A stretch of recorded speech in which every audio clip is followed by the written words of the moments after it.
हाल खड़े हो जाते हैं। वे दया के वेग में हमको बचाना चाहते हैं। हमारी आंखों पर पट्टी है, उनकी नजरें खुली होती हैं। हम दो गज पे देखते हैं, दो सड़कों को देखते हैं, वो दोनों जहानों को देख करके समझाते हैं। इसलिए कहते हैं कि किसी का मांस खाना जायज नहीं है। हिंदू कहता है मेरे को फलाना जायज है, ईसाई मुसलमान कहता है मेरे को अमुक मांस जायज है, लेकिन कबीर साहब तो फैसला ही कर देते हैं, मांस मांस सब मांस है। मुर्गी हिरनी गाय, आंख देख नर खात है, सो नर जाए।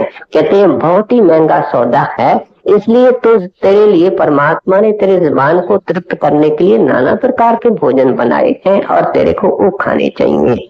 इसलिए आप समझा रहे हैं कि अगर तुम किसी की कर्म की हिंसा करके दुर्बल को सताने की कोशिश करोगे, उसके अंदर से जो खाए निकलती है, हुक्का निकलता है, परमात्मा के दरवाजे को खोल देता है, वो उसके कानों में चला जाता है और वो कैसे खामोश बैठ सकता है। प्रकृति अपना हिसाब लेती है।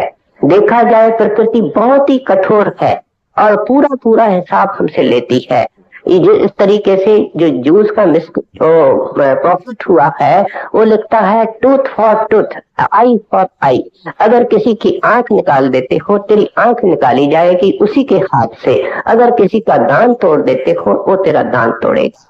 आपने सुना होगा कबीर साहब तो सुतह संत थे, लेकिन इस मर्यादा को कायम रखने के लिए रामानंद जी महाराज को उन्होंने गुरु करके माना था और अदब भी करते थे। जैसा एक चेला शिष्य गुरु के चरणों में जाता है, इस तरीके से रामानंद के पास खुद जाया करते थे। लेकिन क्या देखते थे कि कभी कभी जब अचानक चले जाते थे तो रामानंद को रोता को देखते थे। एक दिन उन्होंने बड़े प्रेम से पूछा, गुरुजी आप रोते क्यों हो?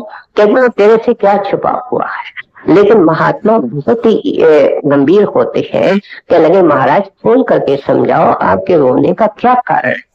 उन्होंने समझाया कि पिछले जन्म के अंदर मैंने एक खरगोश को नेजे के साथ मारा था। नेजा एक हथियार है जिसके मुंह पर बड़ा जोरदार सुआ लगा हुआ है।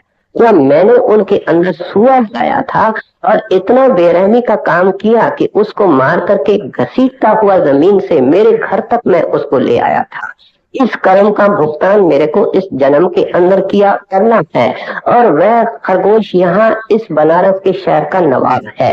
यहाँ विद्रोह होना है, उसने मेरे को नेजे के साथ मारना है और मेरे को घसीट करके ले जाना है। उस घसीट को सोच सोच करके मैं रोता हूँ। कबीर साहब ने कहा अच्छा मैं बंदोबस्त